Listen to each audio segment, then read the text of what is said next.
Վեհապարը կարծում եմ հայոց հայրապետի համար իհարկե կարևոր է, որ մեր երկրի գլխավոր քաղաքական մարմինը ստանա եկեղեցու օրհնությունը եւ վստահ եմ, որ վեհապարի համար կարևոր էր եւ նշանակալի էր լինել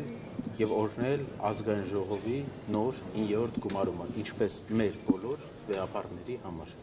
Ցանկություն ունեցել է օրհնվել է կաթողիկոսի կողմից, իսկ իշխանությունը որևէ մեկի կողմից չի օրհնվել։ Հիմա այդ առումով էլ լեգիտիմ չէ կարծում եք իշխանությունը ստանալով հոգևոր վեհապարի օրհնությունը։ Հետաքրքիր մոտեցում էր, կարելի է մտածել այդ ուղղությամբ աստվածաբանական պրիզմայով։ Իսկ վեհապարը ինչ ասեց ձեզ Այո, այն խոսքը, որը պետք է ասվեր ազգային ժողովում, ասվեց մեզ երեկ։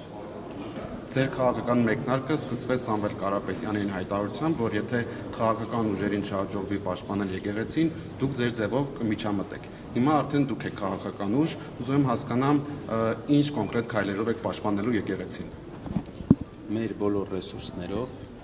մեր աջակիցների հոծ բանակի աջակցությամբ մենք մեր եկեղեցու կողքն ենք լինելու, որովհետև այլ ընտրանք չկա։ Պարոն Կարապետյան, մթնոլորտը մեկ օր անցել է, այսպիսին էիք պատկերացնում, թե ոչ ոնց։ Որ ասեմ, կան կառուցողական մոտեցումներ էլ, որի մասին պետք է մտածենք։ Տեսնենք ինչքանով են դրանք ազնիվ։ Եվ կա մտահոգիչ դեպք նաև, որ մեր կրոնական համոզմունքներին վիրավորող արտահայտություն եղավ, բայց ընդհանուր առմամբ պետք է դեռ աշխատեմ, որ կարծիքս ասեմ։ Երեք Facebook-ում քննադատություն եւս հնչում էր համացանցում ձեր թիմի հետ կապված, որ հարցերի որակային չէր, ինչ է կարծում, այստեղ աշխատելու բան ունեք, թե չէ։ Մենք նոր ենք, պետք է հասկանանք շատ իրավիճակներ, քանի որ մեր ոլորտային բոլորս ամեն մեկս մեր ոլորտի մասնագետն ենք, բայց քաղաքականության մեջ նոր ենք, ինչը չեմ ասում,